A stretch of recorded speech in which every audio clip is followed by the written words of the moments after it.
ಕರೆಕ್ಟಾಗಿದೆ ಮಹಾಂತೇಶ್ ನಿಮ್ಮ ರೀಡಿಂಗ್ ಅಂತ ಹೇಳಿದರು. ನೆಕ್ಸ್ಟ್ PVK ಕೃಷ್ಣಮೂರ್ತಿ ಅವರು ಕೂಡ ಕರೆಕ್ಟಾಗಿ ಹೇಳಿದ್ದಾರೆ. ಇಲ್ಲಿ ಭಿನ್ನಾಭಿಪ್ರಾಯ ಬರುತ್ತೆ ಸರ್. ನಾನು ಶಾಸನ ಪಾಠ ಬಿಟ್ಟ ಮೇಲೂ ಭಿನ್ನಾಭಿಪ್ರಾಯ ಬರುತ್ತೆ. ನಮ್ಮ ಪೂರ್ವಗ್ರಹಿಕೆ, ನಮ್ಮ ಸ್ವಂತಿಕೆಗೆ ಅನುಗುಣವಾಗಿ ಶಾಸನವನ್ನು ನಾವು ಓದಬಾರ್ದು. ನಂದೇ ಸರಿ ಅಂತೇಳಿ ಹೇಳಕ್ ಹೊರಟಾಗ ಏನಾಗ್ಬಿಡುತ್ತೆ, ಭಿನ್ನಾಭಿಪ್ರಾಯ ಬಂದ್ಬಿಡುತ್ತೆ. ಅರ್ಥ ಆಯ್ತಾ? ಹಾಗಾಗ್ಬಿಟ್ಟು ನೆಕ್ಸ್ಟ್ ಇದ್ರ ವಿರುದ್ಧವಾಗಿ ಕೂಡ ಹೇಳಿಕೆಗಳು ಬರುತ್ತೆ ಸರ್. ಪರವಿರೋಧಕ್ಕಿಂತ ಅದು ಏನಾಗಿದೆ ಅಂದರೆ ಸವಕಳಿ ಆಗ್ತಾ ಇದೆ. ಮುಂದೆ ಇನ್ನಷ್ಟು ಸವಕಳಿ ಆದಾಗ ರಕ್ಷಣೆ ಮಾಡಬೇಕು ಸರ್. ಅದಕ್ಕೋಸ್ಕರ ನಾನು ಇದ್ರ ಬಗ್ಗೆ ಒಂದು ಜಾಗೃತಿ ಮೂಡಬೇಕು ಅನ್ನೋ ಕಾರಣಕ್ಕೋಸ್ಕರ ನಾನು ಹೋಗ್ಬಿಟ್ಟು ಓದಿ ಆಮೇಲೆ ಅದನ್ನು ಕೆಲಸ ಮಾಡೋಣ ಅಂತ ಹೇಳ್ಬಿಟ್ಟು ನಾನು ಇದನ್ನು ಕೈಗೆತ್ಕೊಂಡೆ ಸರ್. ಆ್ಯಕ್ಚುಲಿ ಸರ್ ಏನಾಗಿದೆ ಅಂತಂದರೆ ಇದಾದ ಮೇಲೆ ಮತ್ತೆ ಭಿನ್ನಾಭಿಪ್ರಾಯ ಬರುತ್ತೆ. ನಮ್ಮ ಕರ್ನಾಟಕ ಇತಿಹಾಸ ಅಕಾಡೆಮಿ ಎಪಿಗ್ರಫಿಕಲ್ ಸೊಸೈಟಿ ಅಂತ ಹೇಳಿದೆ ಇದ್ದಾರೆ. ಸಂಶೋಧಕರಿಗೆ ನಾನು ಈಗಾಗಲೇ ಕನ್ಸಲ್ಟ್ ಮಾಡಿರೋದ್ರಿಂದ ನೆಕ್ಸ್ಟ್ ಏನಾಗುತ್ತೆ ಅಂತಂದರೆ ಆ ಟೀಮ್ ಬರುತ್ತೆ, ಬಂದುಬಿಟ್ಟು ಪೂರ್ಣ ಪ್ರಮಾಣದಲ್ಲಿ ಮತ್ತೆ ಶಾಸನ ಪಾಠವನ್ನು ಅಧ್ಯಯನ ಮಾಡಿ ಅದನ್ನು ಪೂರ್ಣ ಪ್ರಮಾಣದಲ್ಲಿ ಅದನ್ನು ದಾಖಲೆ ಮಾಡಿ ಅದಕ್ಕೆ ಜಾಲ ಹಾಕಿಸ್ಬಿಟ್ರೆ ಬೆಸ್ಟು ಪೂರ್ತಿ ಅಂತ. ಮಳೆ ಮತ್ತು ಗಾಳಿ ಎರಡೂ ಬರಬಾರ್ದು, ಬಿಸಿಲು ಅನ್ನೋವಂಥ ಒಂದು ಪ್ಲ್ಯಾನನ್ನು ಮಾಡಿದ್ದೀವಿ ಸರ್. ಈ ಕುರಿತು ASIನವರಿಗೆ ಮತ್ತು ಬೇರೆ ಬೇರೆ ಡಿಪಾರ್ಟ್ಮೆಂಟ್ಗಳಿಗೆ ನಾವು ಮಾಹಿತಿಯನ್ನು ಕೊಟ್ಟಿದ್ದೇವೆ. ಸಂಶೋಧನಾ ನಮ್ಮದೇ ಒಂದು ಟೀಮ್ ಇದೆ.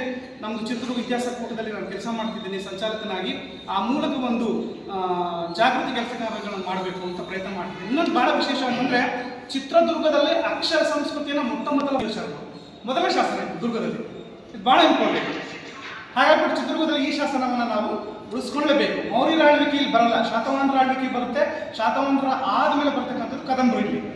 ನೀವು ಚಂದ್ರವಳ್ಳಿಗೆ ಹೋಗಬೇಕಾದಾಗ ಕಣಿವೆ ಎಡಭಾಗದಲ್ಲಿ ದಿಬ್ಬ ಇದೆ, ಅದೆಲ್ಲ ಶಾತವಾಹನರ ರಾಜಧಾನಿ ಎಕ್ಸ್ಕವೇಷನ್ ಆಗಿರ್ತಕ್ಕಂಥ ಜಾಗ ಇದೆ, ಈಗಲೂ ನೋಡ್ಬೋದು.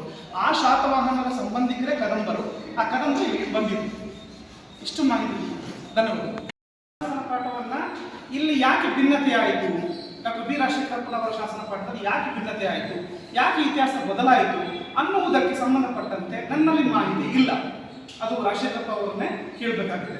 ಆದರೆ MS ಕೃಷ್ಣರವರು ಮಾಡಿರ್ತಕ್ಕಂತಹ ಈ ಸಂಶೋಧನೆಯನ್ನು ನಾವು ನೆನೆಸಬೇಕಾಗುತ್ತೆ. ಅವರ ಕೊಟ್ಟಿರ್ತಕ್ಕಂತಹ ಶಾಸನ ಪಾಠವೇ ಸತ್ಯವಾಗಿದೆ. ಯಾವ ವಿದ್ವಾಂಸರು ಬಂದರೂ ಅದನ್ನು ಚೆಕ್ ಮಾಡ್ಕೋಬಹುದು. ನಾನು ಕೂಡ ಸ್ಪಾಟಿಗೆ ಬರ್ತೇನೆ, ಶಾಸನವನ್ನು ಓದಲಿ, ಆಯ್ತಾ? ಹಾಗಾಗಿ ನಾನು ಪುನಃ ಪರಿಶೀಲನೆ ಮಾಡಿದಂತಹ ಶಾಸನದಲ್ಲಿ ಯಥಾ ಪ್ರಕಾರ ಕದಂಬಾಣಂ ಮಯೂರ ಶಮ್ಮಣ, ಅಲ್ಲಿ ವಾ ಇಲ್ಲ, ಶಾ ಇದೆ, ಶಮ್ಮಣ ವಿಣಮ್ಯಂ ತಟಾಕಂ ಧೂಪ ತ್ರೈಕೂಟ ಅಬೀರ ಪಲ್ಲವ ಪಾರಿಯಾತ್ರಿಕ ಸಕಸ್ಥಾನ ಸೈಂಧಕ ಪುನ್ನಾಟ ಮೋಕರಿಣ. ಎಕ್ಸ್ಪ್ಲೇನ್ ಮಾಡ್ಬೋದಲ್ಲ ನಿಮಗೆ?